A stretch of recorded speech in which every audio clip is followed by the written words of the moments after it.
Greetings, everybody. My name is James. I am from the internet, and today we are going to be talking about the propaganda of the wealthy. Now, if anybody's been paying attention, and judging by the limited amount of uproar out there in recent weeks, I'm going to assume not too many of you are paying attention. But the wealthy are rapidly snapping up the newest resource du jour, which is housing.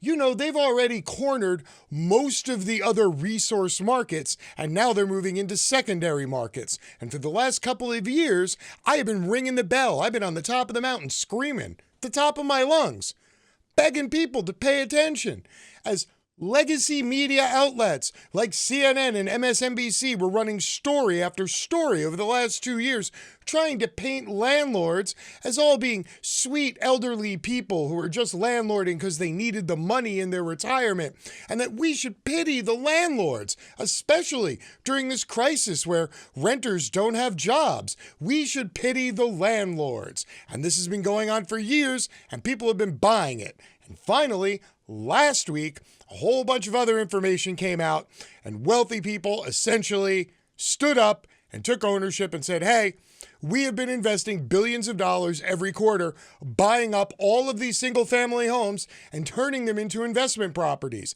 And we're literally doing it so we can make a profit, even though we know it makes the price of home ownership increasingly unaffordable to the majority of most Americans. The fact that this ploy also creates a permanent renter class in which they get to set market rates and have an unlimited amount of customers because, well, people have to live somewhere and there are no houses for sale. Well, that sounds pretty dope if you're a rich person. Now, you would think after all of the investigative reporting and all the data leaked and all the quotes from the ridiculously powerful hedge fund managers who are sinking billions of dollars into buying houses, all these quotes that are out there, and there's video evidence and shareholder meetings, and none of this is secret. And you would think that after all of this, the wealthy would, maybe sit back, pull out of the limelight, do the Homer Simpson fading back into the bush, and maybe try to stave off a little bit of the heat. So imagine my surprise today when I saw that the wealthy were indeed doubling down, not only on saying the quiet part out loud and not giving a fuck because they know it's too late for us to do anything, but they are already selling a new angle to what is essentially the beckoning of new style feudalism. Do you want to see just how off the rails this is now, everybody? You kind of don't have a choice. I mean, if you're watching the video, it's what we're going to do. So you can either click off now or here we go. Rising real estate prices are stoking fears that the American dream of home ownership is slipping out of reach for low and moderate income Americans. That may be so, but a nation of renters is not something to fear. And then it goes on to link the article, America should become a nation of renters. These large-scale hedge fund financial people, the really, really big ones, maybe like half a dozen of them, they now own $5 trillion worth of single-family rental homes. $5 trillion of homes. They're just gone off the market and are making the price of home ownership completely impossible. 10 years ago, they were buying up 1 to 2% of all the houses on the market. Today, they are buying 1 in 5, 20% of every single home that is either new construction or goes on the market. A large hedge fund or finance brokerage will buy that house up, put it in a folder labeled single family rentals, and it never hits the market ever again, okay? And these people are now creating an opinion piece to explain to you why you, as a working class person who can no longer afford to own a home, should be happy and thankful that home ownership has been pushed out of your reach. America should become a nation of renters. The very features that made houses an affordable and stable investment are coming to an end. Spoiler alert here. the reason that those conditions are coming to an end is because people like Michael Bloomberg and other large-scale financiers are literally making the market both unstable and unavailable to working class people. That's why all of the features and conditions that made home ownership so easy and affordable and awesome are now disappearing. That's right. The rich people who are buying up the houses are now using their own publications to write op-eds explaining to you why it's a good thing that wealthy people are buying up all the houses.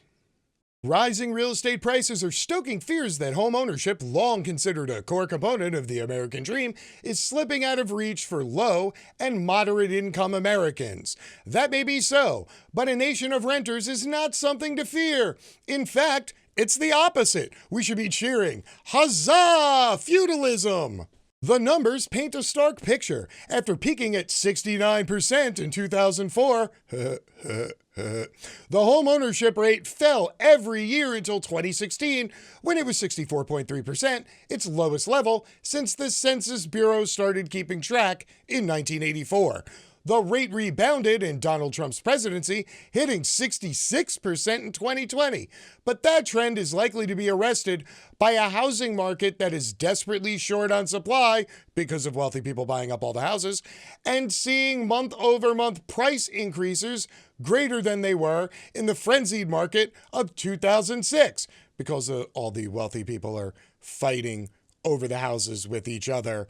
And so they're driving the price up. So literally the wealthy people are creating all of the conditions that are making home ownership next to near impossible. But hey, cool. Let's not say that quiet part out loud, right? The process is painful, but it's not all bad if you're a wealthy person. Slowly but surely, most Americans' single biggest asset, their home, is becoming more liquid because of wealthy people fucking up the market. Call it the liquidification of the U.S. housing market. No. I call it the wealthy extracting the value of labor of working class people to the point where they can no longer afford to pass down intergenerational wealth, because it's bad enough that the wealthy control all the resources and all the markets, but now they want to control all the products sold in the markets after they take their resources and manufacture them into something else. Essentially, the wealthy people want feudalism all over again, where a handful of old rich white dudes own everything, and you are a serf, a peasant. You work the land for your lord, and in return, you get a roof over your head, peasant, so you should be really excited about that. The liquidity that made houses a safe investment also made America less dynamic and mobile. Boo! Bad home ownership. Boo! Because of home ownership, wealthy people haven't owned enough of the equity of the entire country that they can just continuously borrow against everything they own of more of the invisible money that doesn't exist, so they can push it around and then buy the resources and homes of people in other countries. Because you see, just owning every single home in the United States of America isn't enough. Why stop there? Are you not familiar with how capitalism works? More is always better, right? In coastal markets with strong demand for housing, market forces would normally have led to the replacement of single-family homes with duplexes and apartments. But existing homeowners are reluctant to agree to development with unknowable effects on the value of their most precious investments. The result is less development and sky-high rents for any residents not lucky enough to own their own home. You mean like the sky-high rents that are happening right now because nobody can own their own home because institutional investors are buying them all and then turning them into SFRs, single-family rentals. No, what you're saying is that rents are high because homeowners won't sell their homes to institutional investors. That's some fucking five-head stuff right there. As institutional investors increasingly enter the housing market because they know it's a fucking gold mine, the incentives begin to shift. Large investors can expand or redevelop their properties themselves because they benefit from a greater number of overall tenants, even if rents themselves dip, which they won't because no capitalist has ever said, oh, hey, you know what I'm going to do? I'm going to charge you less for the same exact product that I was formerly charging you more for, simply because market forces. Yeah, that's not a thing. Meanwhile, the increased availability of rental properties could benefit homeowners in declining areas of the country.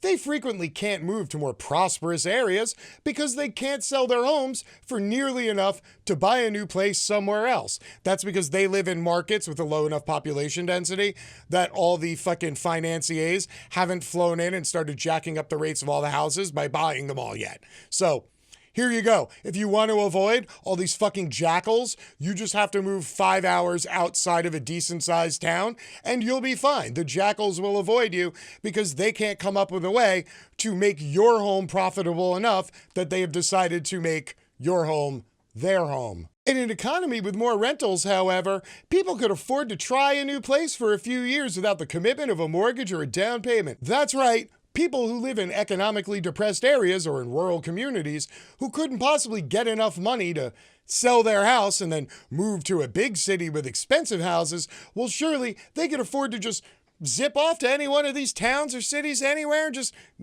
rent for a few years, kick the tires, see if they like it.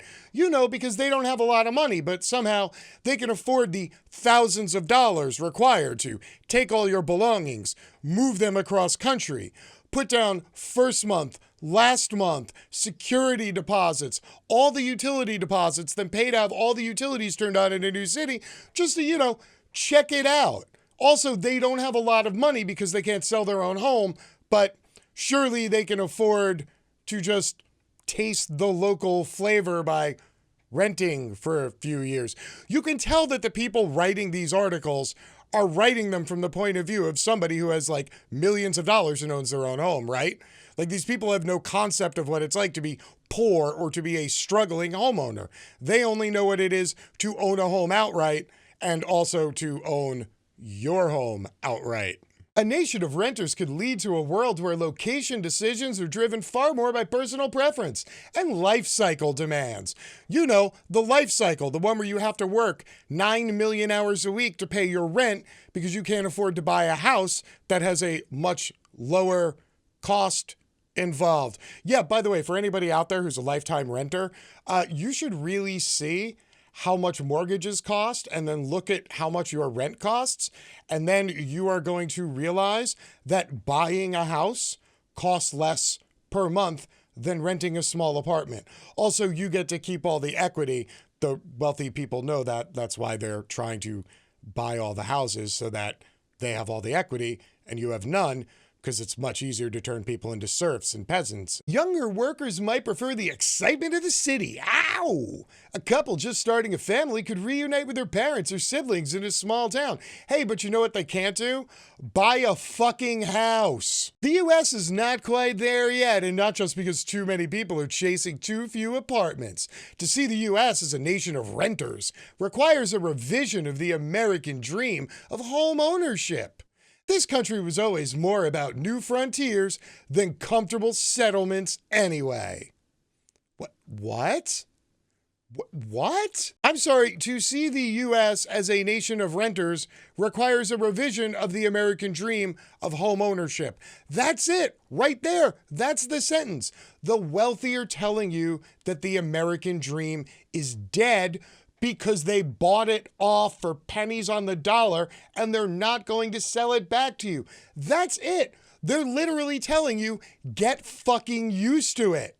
Must be nice to own tens of thousands of homes worth billions of dollars and also your own publication where you can print editorials like this on the daily and then not have to worry about anybody with any sort of economic value or impact calling you out for being a propagandist. I mean, I'll do it, but I don't have a pot to piss in or a window to throw it out of.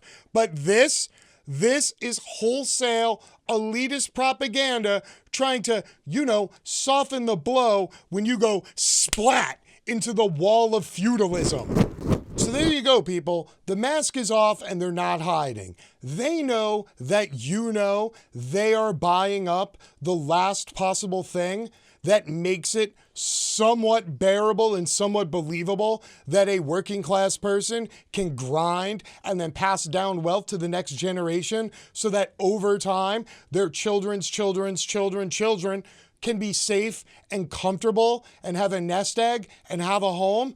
Yeah, the wealthy don't give a fuck about that. And now they don't give a fuck that you know it. All they're going to do is try to soften the blow and pander to you and keep putting out more of this propaganda into publications. So everybody, when you see this shit, when you hear wealthy people telling you that it's cool to be a renter, or owning a home isn't all that great an investment, or hey, maybe it would be really neato if you could just move around and travel everywhere and rent, remember, they are just telling you this because they haven't gotten around to buying out your house yet. Until next time, my name is James, I am from the internet, and I am out. Peace.